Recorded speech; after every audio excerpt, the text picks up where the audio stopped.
Hello, good morning, students. How are you all? Hope you all are fine. Beta, today we are going to start our next chapter, that is chapter number 10, Air and Water. In last lecture, we completed our chapter number 9th. Hope you all are completed your course book, practice book, and notebooks. Today we start our chapter number 10th. Then we discuss in this chapter is water and air. कि water कहाँ कहाँ कैसे कैसे present है और air कैसे कैसे हमारी एनवायरनमेंट में प्रेजेंट है. ठीक है बेटा, अब हम पढ़ना स्टार्ट करते हैं. तो आप अपनी कोर्स बुक ओपन कीजिए, पेज नंबर 34. इसमें आता है लेट्स फाइंड आउट. इसमें है फर्स्ट है एटमॉस्फेयर. एटमॉस्फेयर क्या होता है बेटा? जो देखो आपको दिखा रखे हैं, जो हमारी अर्थ है ना बेटा, उसके ना अलग अलग लेयर्स है. अगर हम स्काई की तरफ देखते हैं तो वहाँ पे अलग अलग लेयर्स है. जैसे अब आपको ये पिक्चर दिखा रहे हैं, ये देखो बेटा. अब इसमें देखो यहाँ पे पहले अर्थ है, फिर आता है ट्रोपोस्फियर. ट्रोपोस्फियर क्या है कि जो हमारे अर्थ से 10 किलोमीटर अबव है.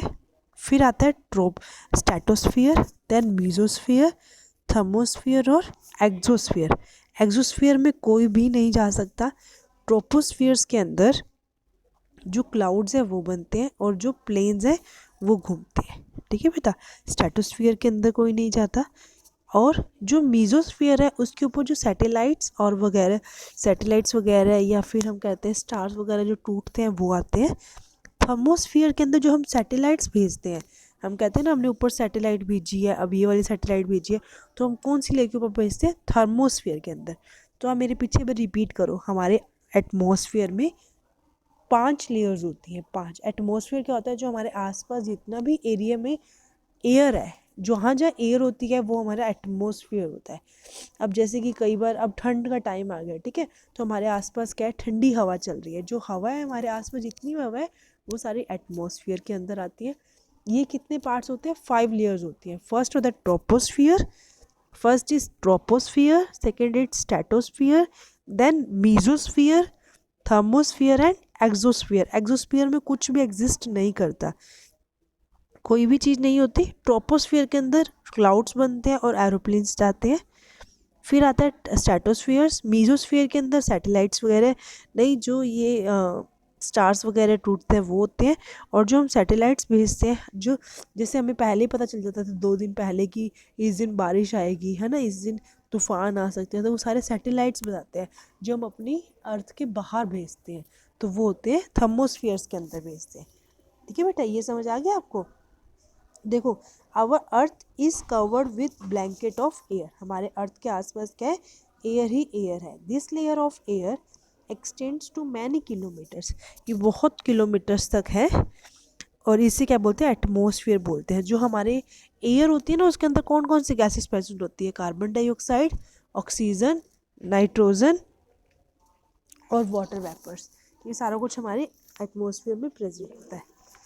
ठीक है बेटा, नेक्स्ट हम आते हैं पेज नंबर 35 पे. अब इसमें आपको देखो ट्रोपोस्फियर वगैरह के बारे में बता रखा है. जो ट्रोपोस्फियर होता है वो 10 किलोमीटर्स अबव होता है हमारे एटमॉस्फेयर से. इसके अंदर क्या होता है? जो ऑक्सीजन का अमाउंट होता है वो डिक्रीज़ होना स्टार्ट हो जाता है. तभी जैसे जो हिल्स में रहते हैं, जो ये मनाली हिमालयाज़ में रहते हैं ना, उनको ऑक्सीजन कम मिलता है. उन्हें वहाँ पे कम ऑक्सीजन में रहने की आदत हो जाती है. ठीक है, अगर हमने बहुत ऊपर जाना है तो ऑक्सीजन सिलेंडर लेके जाते हैं, ऑक्सीजन का लेवल कम हो जाता है. ठीक है, उसके बाद आता है स्ट्रेटोस्फियर. स्ट्रेटोस्फियर क्या है? 10 से 50 किलोमीटर तक ऊपर होता है. इसके अंदर जेट प्लेन्स वगैरह उड़ते हैं. ठीक है बेटा, और इसके अंदर जो ऑक्सीजन होते हैं बहुत कम हो जाती है. उसके बाद क्या आता है? कोल्ड लेयर आती है, दैट इज़ 50 से 80 किलोमीटर्स तक होता है. उसको मीजोस्फियर कहते हैं. उसके ऊपर थर्मोस्फियर, फिर एक्सोस्फियर. ठीक है, अब क्या है कि how does atmosphere help? Atmosphere हमें कैसे हेल्प करता है? देखो, अगर तुम कहीं सिलेंडर है, ठीक है, जो गैस चल रहा है, या फिर कहीं पे जैसे अब तंदूर चलाया तुमने, ठीक है, तो तुम उसके पास कितनी देर खड़े हो सकते हो? जब बहुत तेज आग होती है तुम नहीं खड़े हो सकते ना. और उससे भी बहुत बहुत बहुत ज़्यादा सनलाइट की जो लाइट्स होते हैं ना, उसकी रेज होती है, इतनी गर्म होती है. तो क्या तुम, अगर सनलाइट हमारे पास डायरेक्ट आ जाए, क्या तुम उसके पास खड़े हो सकोगे? तुम तो जल ही जाओगे. आपस सारे के सारे पर्सन्स जल जाएंगे. तो अगर सनलाइट अगर हमारे पास डायरेक्ट आएगी ना, अगर जैसे सन थोड़ा नीचे आ जाए, हम थोड़ा ऊपर चले जाएं, तो वो क्या आएगा, हमें जला देगा। लेकिन जो एयर है या जो प्लांट्स हैं वो हमें सनलाइट के पास, सनलाइट से दूर करते हैं, ताकि हमें जैसे सनलाइट से खराब जो जलना है, जो बर्न हम ना हो सके। ठीक है, तो यहाँ पे क्या है, स्ट्रेटोस्फियर के अंदर एक गैस की लेयर होती है, बहुत सारी लेयर होती है गैस की, उससे बोलते हैं ओजोन लेयर। ओजोन लेयर क्या होती है, जैसे जैसे हमें ठंड लगती है तो हम क्विल्ट ले लेते हैं, रजाई ले लेते हैं या फिर ब्लैंकेट ले लेते हैं, है ना। उससे क्या होता है, हमें ठंड कम लगती है। जैसे अगर हमने बाहर जाना है तो हम कोट डाल लेते हैं ऊपर, है ना बेटा। तो ओजोन क्या है कि एक कोट है हमारे लिए, हमारे अर्थ के लिए कोट है, ठीक है, या फिर ब्लैंकेट है, जिससे क्या होता है, जो हमें सनलाइट है ना, जिससे कि गर्मी लगनी है, उससे लगने से हम बच जाते हैं। तो सनलाइट अगर हमारे लग जाए तो हमें क्या कुछ हो सकता है, आंखों की दिक्कत हो जाती है, हमें दिखना बंद हो सकता है, और स्किन कैंसर हो जाता है, स्किन कैंसर हो जाता है। ठीक है बेटा, तो आगे आता है लेट्स ट्राई वन, आपको लेट्स ट्राई वन करनी है। उसके बाद आता है कंपोजिशन ऑफ एयर। एयर के अंदर क्या क्या कुछ प्रेजेंट होता है।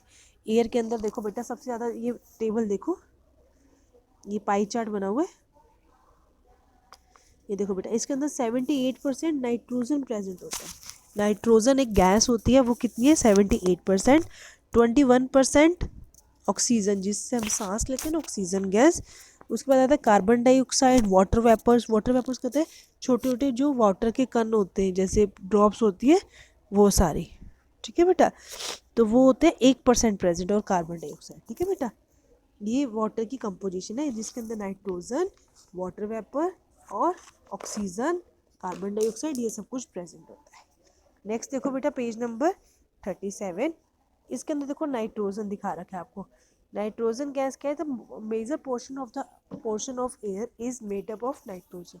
जो मेजर पार्ट है ना, वो नाइट्रोजन से बना हुआ है। कितना, कम से कम तीसरा हिस्सा, अगर हमारे अर्थ के 4 हिस्से हैं तो तीसरा हिस्सा नाइट्रोजन गैस से है। फिर आता है ऑक्सीजन। ऑक्सीजन किस काम के लिए आता है, इनहेल्ड गैस। हम इस एयर को इनहेल करते हैं, मतलब सांस लेते हैं ऑक्सीजन को, और कार्बन डाइऑक्साइड को बाहर छोड़ते हैं। स्मोक और डस्ट, हमारे एयर के अंदर कुछ स्मोक भी और डस्ट भी है, धुआं भी है, और गंदगी भी आती है ना कई बार। तो हमें कैसे दिखाई देती है कि अगर आपने देखा एक कमरा बंद है ना बेटा, एक बंद कमरा है, तो उसके अंदर अगर हमने एक छोटी सी होल कर दिया, उसके अंदर से अगर लाइट की रेज आ रही है ना बेटा, लाइट की रेज आ रही है, तो उसके अंदर हमें क्या पता चलेगा कि वो रेज के अंदर बहुत सारे डस्ट पार्टिकल्स होते हैं। तो इससे हमें पता चलता है कि जो एयर होती है ना, उसमें डस्ट पार्टिकल्स होते हैं। ठीक है बेटा, तो नेक्स्ट है पेज नंबर 38। इसके अंदर आपको ये बताना है कि जो बर्निंग होती है ना, आग लगती है जब, उसके लिए ऑक्सीजन की ज़रूरत है। तो आपको ये करके देखना है एक्सपेरिमेंट, लेकिन ये आपने अकेले नहीं करना, आपने अपने पेरेंट्स की हेल्प लेके करना है।